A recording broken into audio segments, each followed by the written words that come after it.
Good morning, everybody. It is PubPack 377. It is August 15th. I am back with another Core Set 2019 booster pack from my box over here. And I've got my coffee. Let's see how we do. Inspired Charge. Anticipate. Two-Headed Zombie, Elvish Rejuvenator, Take Vengeance, Root Snare. How you gonna kick it? You're gonna kick it Root Snare.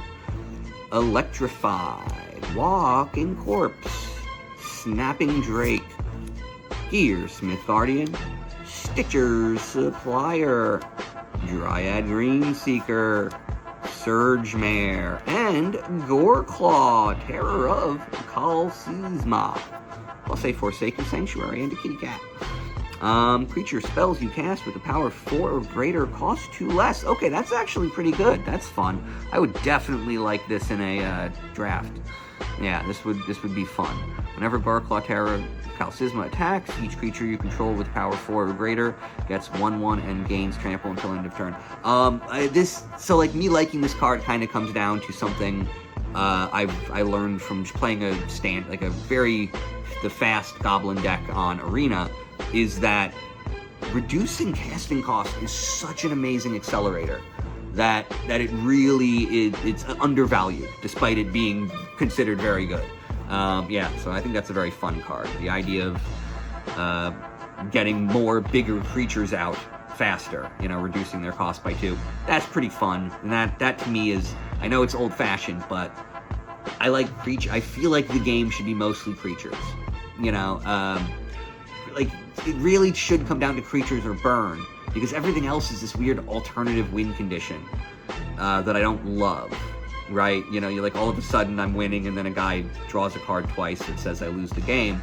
It just doesn't feel the same, as, oh, this guy smashed me for this, or, one of my favorite ways to die now was it Aether something or whatever? It's the battery, is it like reservoir or something?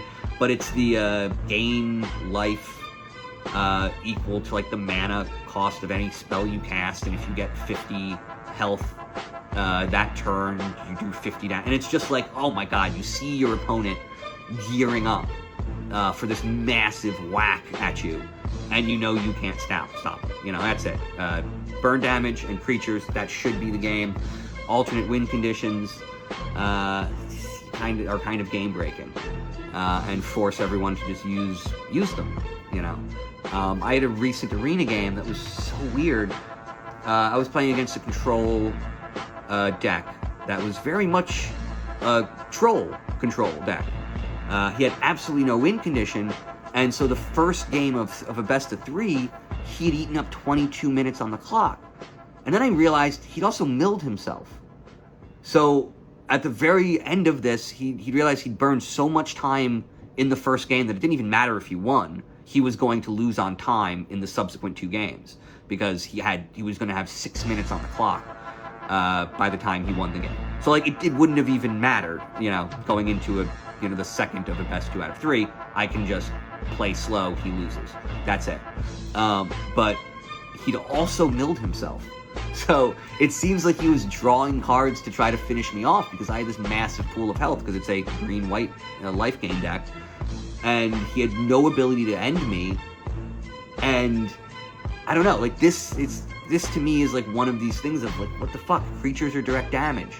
That should be the game. And once the game gets past that, you kind of can't balance the metagame.